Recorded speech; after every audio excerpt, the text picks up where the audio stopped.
જૂનાગઢ ગિરનાર પર સાધુઓ દ્વારા ચાલતા વિવાદ પર મુંબઈ સમાચાર દ્વારા ચલાવવામાં આવેલા સમાચારની અસર જોવા મળી। જૂનાગઢ કલેક્ટર દ્વારા અંબાજી મંદિર, દત્તાત્રેય મંદિર અને ભીડભંજન મંદિરમાં વહીવટદારની નિમણૂક કરવામાં આવી છે। જૂનાગઢ જિલ્લામાં આવેલા ગિરનાર પરના શ્રી અંબાજી મંદિર, ગુરુ દત્તાત્રેય શિખર ગિરનાર મંદિર અને ભીડભંજન મંદિર, આ ત્રણેય મંદિરના મહંત શ્રી તનસુખગીરીજીનું અવસાન થતાં આ ત્રણેય મંદિરના મહંતશ્રીની નિમણૂક કરવાની થાય છે। શ્રી તનસુખગીરીજીની આ ત્રણેય મંદિરના મહંત તરીકેની નિમણૂક વર્ષ 1983માં થઈ હતી અને જે તે સમયે એમના ગુરુજીએ એક વિલ કરીને આપ્યું હતું અને એના આધારે તત્કાલીન કલેક્ટરશ્રીએ એમની નિમણૂક કરી હતી। હવે તનસુખગીરીજીનું અવસાન થતાં ત્રણેય મંદિરોના જ્યારે મહંતની નિમણૂક કરવાની થાય છે ત્યારે એમાં એક નિશ્ચિત પ્રક્રિયા છે। આ મહંતશ્રીના નિમણૂક બાબતે જરૂરી અરજીઓ મંગાવવામાં આવે છે, એનું વેરિફિકેશન કરવામાં આવે છે અને ત્યારબાદ નિમણૂક થતી હોય છે। એટલે આ પ્રક્રિયામાં હજુ સમય લાગી શકે એમ તેમ છે અને સંપૂર્ણ પ્રક્રિયા યોગ્ય રીતે થાય ત્યાં સુધીના આ સમય દરમિયાન હાલની સ્થિતિએ ત્રણેય મંદિરના વહીવટકર્તા તરીકે અમે જૂનાગઢ શહેરના મામલતદારશ્રીની વહીવટીકર્તા તરીકેની નિમણૂક તાત્કાલિક ધોરણથી અસર આવે એ રીતે કરવામાં આવે છે। મામલતદારશ્રીને પણ અત્રેથી સૂચના આપવામાં આવે છે કે તાત્કાલિક આ બાબતની જે કાર્યવાહી છે એ હાથ ધરી લે। બીજો વિષય જે ભવનાથ મંદિરના મહંત બાબતે છે તો એ બાબતે આપને જણાવી દઈએ કે 2025ના જુલાઈ સુધી હાલના જે મહંત છે હરિગીરીજી, એમની નિમણૂક થયેલી છે 31/7/2025 સુધી। જે પણ ગ્રીવાંશ અમને મળ્યા છે વિવિધ સંતો તરફથી એના બાબતે તપાસ સોંપવામાં આવેલી છે। ખાસ જે ગ્રીવાંશ મળ્યા છે એમાં એ છે કે જે શરતોએ એમની નિમણૂક છે એ શરતોનું પાલન થાય છે કે નથી થતું, તો એના માટે અમારા તાબાના અધિકારીઓ છે એ અત્યારે તપાસ કરી રહ્યા છે અને તપાસના અંતે અમારી પાસે જે પણ રિપોર્ટ આવશે એના અકોર્ડિંગલી આ બાબતે જરૂરી કાર્યવાહી કરવામાં આવશે। ત્રીજો મુદ્દો જે એક પત્ર વાયરલ થયો છે એમાં સ્પષ્ટતા ખાસ કરવાની કે આ પત્ર જે છે એ વર્ષ 2021નો હોય એવી જાણકારી મળી છે અને આ બાબતે પણ ખૂબ ડિટેલમાં નિષ્પક્ષ રીતે ઊંડાણપૂર્વક તપાસ કરવામાં આવી રહી છે। એમાં જિલ્લા પોલીસ તરફથી પણ તપાસ થઈ રહી છે અને જરૂરી માહિતી ભેગી કરી અને પત્રનું ઉદ્ભવ સ્થાન શું છે, એનું કન્ટેન્ટ છે, એની સત્યતા વગેરે માટે અત્યારે તપાસ ચાલી રહી છે। એમાં જરૂર જણાય તો FSL વગેરે છે એની પણ એમાં મદદ લેવામાં આવશે। એટલે સંપૂર્ણ ખરાઈ થયા બાદ એમાં પણ જે કાર્યવાહી છે એ હાથ ધરવાની થાય છે। આપના માધ્યમથી તમામને ખાસ જણાવી દઉં કે જે પણ અત્યારે વિવાદ આ બાબતે અત્યારે ચાલી રહે છે જૂનાગઢમાં, એમાં સરકારશ્રી તરફથી પણ આમાં ખૂબ ગંભીરતા દાખવવામાં આવી છે અને સંપૂર્ણ તપાસ નિષ્પક્ષ રીતે થાય અને એના માટે જરૂરી કાર્યવાહી કરવામાં આવે એવી ઉચ્ચ સ્તરીયથી સૂચનાઓ પણ આપવામાં આવી છે અને સૂચનાઓના અનુસંધાને અત્યારે જરૂરી કાર્યવાહી ચાલી રહી છે।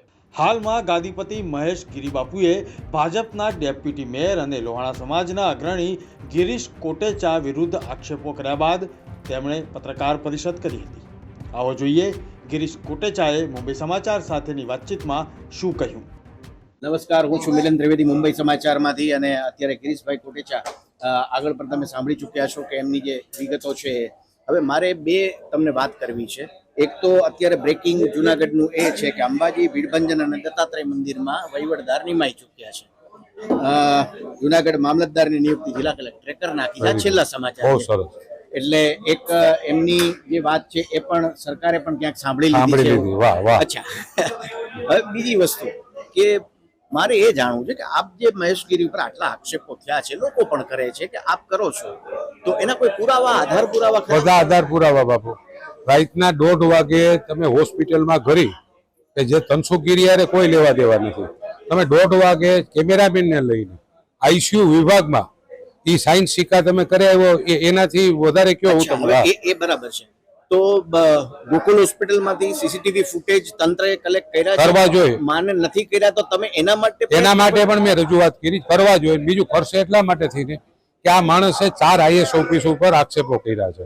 પાર્ટીના ભાજપના નેતાને 5 કરોડ રૂપિયા આપ્યા છે એવા આક્ષેપો. સાંસદ હતા, સાંસદ એ કયા પક્ષમાંથી હતા? કોણ? આ ભાજપમાંથી હતો. ભાજપમાંથી હા. હતા. અને છતાં ભાજપ ઉપર હા, આક્ષેપો ઈ કરેલા. પછી ત્યાંથી કાઢી મૂક્યા ને બાપુ. આ માણસે ત્યાં જઈને શું કર્યા? અહીંથી કેમ આપણે માની લ્યો કે આ ઉત્તર પ્રદેશના મુખ્યમંત્રી યોગી આદિત્યનાથ હોય કે 10 સાંસદ છે કે જે ભગવા કપડા પહેરીને જાય. આ બાપુ દિલ્હી ગયા પછી એને ભગવા કાઢ નાખ્યા અને મોજ મજામાં પડી ગયો, પેન્ટ શર્ટ પહેરીને પાર્ટીઓમાં જવા પીધો, એટલે એને ત્યાંથી તગડીને મૂક્યો છે. શ્રી રવિશંકરારે પણ એને કેવું કૃત્ય કર્યું છે કે જે માણસ એને ટિકિટ અપાવી હતી એને આશ્રમમાંથી કાઢી મૂકવો પડ્યો. જુનાગઢમાં આવીને ભૂતનાથનું મંદિરનો કબજો લીધો. આ માણસ વિકૃત માણસ બાપુ. નેમિનાથની જગ્યા કે જુનાગઢની અંદર જૈન લોકોની નેમી, એ કે ન્યાય આવ્યા તો એના ગળા કાપી નાખજો. આ વિકૃત માણસ છે. વિકૃત માણસ છે. આ છેલ્લા 2 વર્ષથી એ ગાદી સંભાળીને બેઠા છે, તો આના ઉપર કોઈ એફઆઈઆર કેમ કોઈ કરતું નથી? પછી તંત્રએ પણ એ પાર્ટી તરીકે જોડાવવું જોઈએ એવું તમને નથી? જોડાઈ જાય બાપુ. હું 110% 2-4 દીમાં આનું રિઝલ્ટ આવશે. કારણ કે જેટલા આક્ષેપ ભારતીય જનતા પાર્ટીના, જેટલા અમિત શાહ ઉપર એને કાયદેસરના આક્ષેપ કર્યા, 50 લાખ રૂપિયા આલોક કુમાર નિદાન, 50 લાખ રૂપિયા બાપુ. કોઈ અધિકારી મંદિરમાં 5 રૂપિયા ધરવા જાય, લેવા જાય? આઈએસ ઓફિસર કે જેને જુનાગઢની અંદર હરેક મેળાઓ કર્યા, સેવા કરી, એની ઉપર આ માણસે આક્ષેપો કર્યા છે. અને આમ પણ તમે જુઓ તો તળેટીનો વિકાસ હજી ઓછો જ થયો છે. એટલે આપની વાત સાચી છે કે જે ફંડ ફાળો આવતો હોય ભક્તો તરફથી એના માટે થઈ અને તળેટીમાં બેઝિક શૌચાલય જેવી વસ્તુ પણ હજી છેલ્લા ઘણા સમયથી નથી. એ પણ એક નિર્વિવાદ છે અને એ પણ આવનારા દિવસોમાં હું તમને એક તો પહેલા તમને ખાસ ધન્યવાદ આપી દઉં કે તમે મને આ મેસેજ મૂક્યા ને, મારી સરકારે વાત સાંભળી લીધી. જેમ સોમનાથ મંદિરનો કોણ કરે છે? સોમનાથ મંદિરનું સરકાર આખું ટ્રસ્ટ બનાવ્યું છે, એમાં 1 રૂપિયાની ભૂલ નહીં થાય. અંબાજી મંદિર તમે જો વાહ ગુજરાતમાં, ત્યાં પણ એનું સંચાલન સરકાર કરે છે.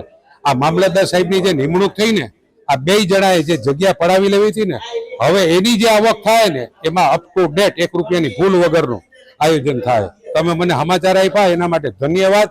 કે આ મામલતદારને સોંપી દીધું. ધન્યવાદ આપો. હા, પણ તમે કીધું કે આ મામલતદારને સોંપી દીધી જગ્યા. એ ભાઈ સાંભળો, જગ્યા મામલતદારને સોંપાઈ ગઈ. આ મારી વાત સંભળાઈ ગઈ બાપુ. આ કુદરત સાંભળી એટલે લીધી. આ ગિરીશભાઈ કોટેચાનો અવાજ છે અને સરકારે સાંભળી લીધો છે અને આવનારા દિવસોમાં વિવાદ ઉકેલાઈ જશે અને જે આસ્થાનું કેન્દ્ર છે જુનાગઢ તળેટી એ પણ સુરક્ષિત રહેશે. ભક્તોને પણ નિશ્ચિંત રહેવા માટે મુંબઈ સમાચાર બાપુ 10-10 લાખ માણસો